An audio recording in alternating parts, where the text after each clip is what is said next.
like a Hellcat.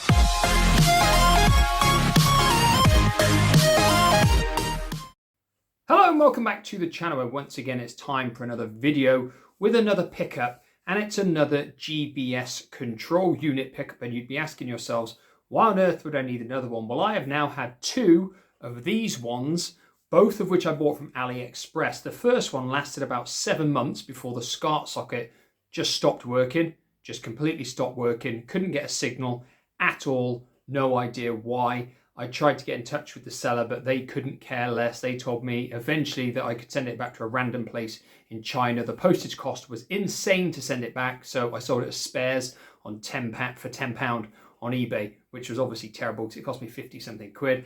I foolishly decided to buy another one from AliExpress, so thinking maybe I just had a duff one. Well, I got this one, the one that I used for my most recent Saturn reviews, and it lasted a grand total of 2 weeks before, guess what, it had the same problem with the SCART socket. I'll put the pictures and the footage up there of what I exactly mean. That one, though, thankfully was within the 28 days. So that one went back to AliExpress for me to get a refund. And I thought, you know what, I'm going to order one of the different variations, but I'm going to get it from Amazon because Amazon is a much better place for dealing with returns.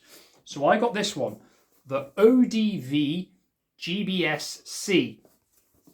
Now this one actually looks slightly different, but I think it's pretty much got the same functions. I've not even opened it yet, so we shall see. Looks like this on the inside. Got a proper instruction book as well. The other ones, the ones that I bought from AliExpress, have got these little, just a leaflet basically, and they are pretty rubbish instructions.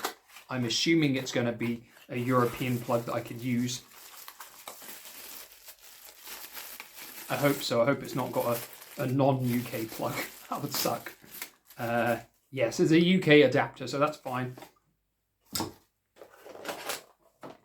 And the actual unit is smaller, a fair bit smaller actually than the blue standard GBS control. Lots of people have asked me in the past, oh, why don't you just spend, you know, £400 on the best RetroTink item, or £400 or so on an OSS-C Pro? Simply because I haven't got that kind of money to spend on just trying to display footage on my HD TV for like my Saturn and maybe my N64 or PS2. That is literally all I want it for. This one then looks like this. Similar, it's got the knobs on the front. It's got your VGA input, SCART input, HDMI output, and your component input. So this one doesn't take composite, but to be fair, I don't want to use it for composite anyway. So it looks kind of sleeker. It looks, I don't want to say better built, but maybe it is. Who knows? But you know what? The only thing I can do is hook it up to the TV, plug the Saturn in, and let's see what it produces. So I'm going to set that up. I'll flip that camera around so I can point it directly at the TV, and we shall see if this device works. Wish me luck. So the GBS is plugged in, the Saturn's plugged in, I've powered it on. It's got the exact same menu style firmware as the GBS that I've been using that has been faulty twice. It's plugged in the back. The Saturn is powered on. I've turned the Saturn on. So basically now I just need to put the channel on. HDMI 1 this is going to be on. And we shall actually just see if, no, HDMI 3, if it works straight out the bat. Yeah. Well, maybe I need to connect it to the app and then see, because at the moment that is not working so well. Yeah, so far this is the best I can get it functioning. I've no idea why this one is not working. Everything is set up right. The SCART cable's plugged in.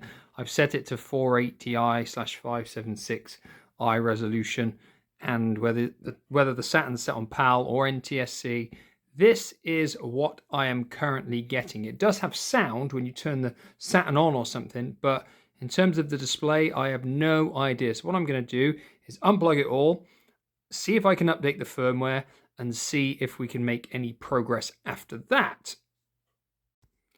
Ta-da! I've got it working. This one has a little knob down here, really, really tiny. You can barely even see it. It's literally here. And you can't even see the switch on it. Basically, you move it to the left and it's meant to support component VGA and RGB SCART. Well, with it set on that to start with, it didn't work. So I moved it to the middle one, RGB SCART only. And ta-da, we have got a picture that looks to be relatively stable. So we'll go down to a game. I think we're set on American. Let's load this, because I love the introduction music to this. Although I might have to edit it out for the video, because I know no issues so far. It's just actually come up and is all okay. So what I need to do is put this in PAL and then reset it and see if we work. See if we work this way. And it looks positive. Always though with PAL, because it's not the actual signal it's designed for, the screen's not centralized, but you can adjust the screen position with the app and then save it, and it actually looks okay. So let's pick a PAL game, one that I know uses different resolutions. I think Virtua Fighter 2 uses like different resolutions for the screen and then the in-game graphics. I'm expecting it to go blurry and stuff. We shall see.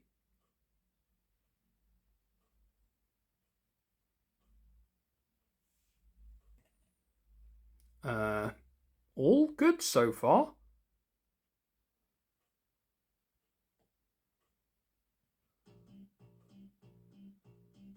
No issues whatsoever.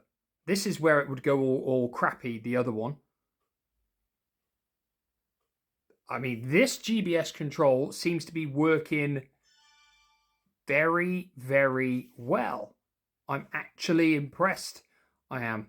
I'm going to stick it on Japanese NTSC and we'll try a game on that as well. And see if that performs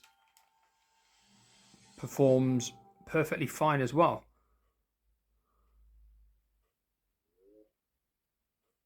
Someone asked me to review my Satiator a long time ago, and I've just never got round to it. The Satiator is an absolutely amazing device. It really is. Dead or Alive, I think that runs in the higher resolution, so we'll see if that one loads okay. Tick, tick, tick. Wow, I'm actually, now it's set on RGBS only. It seems to be like flawless. I don't want to jump the gun, but it looks to be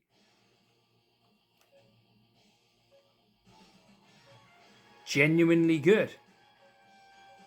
Jan Lee has always been my favorite on Dead or Alive.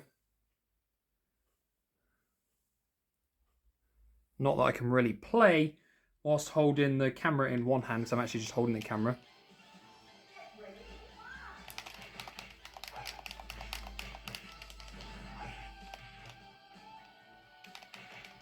Oh, well, I still won't. Yeah, it's genuinely blown away, because it all seems to be pretty much A-OK. Wow, so there you have it. That GBS by ODV, never heard of that company, seems to be a lot better than those original two that I bought off AliExpress. I think this is one of the newer ones where people have, I slightly modified them and stuff, I think. I'm not 100% sure how they're made, who designed them to start with, but this one, once it's on RGB SCART only as the input, not on one of the multiple inputs on the little switch, it seems to work flawlessly and actually doesn't seem to have any problems with games that change screen resolution as well. And that was the biggest problem I had with the standard GBS control, with all the blurry lines that would come into play when you've got games that switch between slightly different screen resolutions, from menus to cutscenes to the actual in-game graphics. This seems to be fine, touch wood.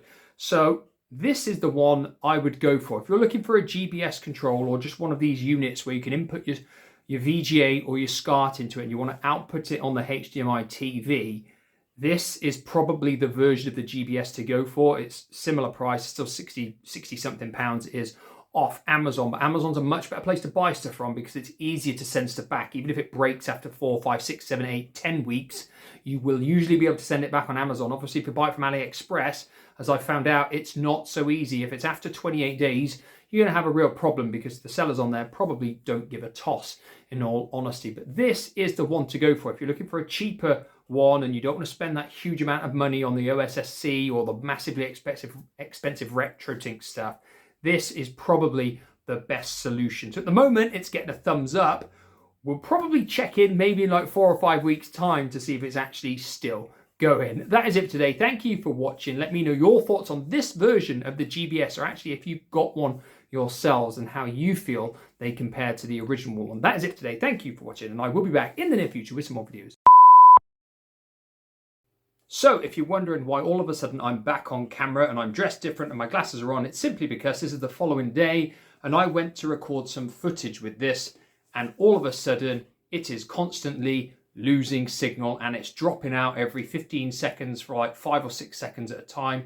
Not when the screen changes resolution, just continually during the gameplay. Didn't matter on what settings I set it, it just continually did it. So I thought, you know what? That's fine. I will try and update the firmware to see if that does it. But then I ran into the second problem because, unfortunately, I'm not going to get it back out because I've sealed this up. But the USB port on this simply did not work. And I have no idea why. Now, when I looked at it, it isn't actually lined up properly with the socket. It's like it's been installed slightly off. I think the cable still went in the full distance, but it just did not work. You could not update the firmware at all, rendering it pretty useless in all fairness. So this is going back to Amazon for a return, and I'm going to have a long, hard think about whether I try another one or whether I simply just save up for a couple of months and spend the £100+ on an OSSC. I'm starting to think that's probably the best route to go down. I think the standard one's about 110 to 120. You can get the Keiko one. I think that's the slightly more up-to-date one. That's £150 on Amazon. It's a lot of money though. So I'm going to have a long think about whether I'm going to do that. But as for this, unfortunately, it's a dud and it is going back. Goodbye for now.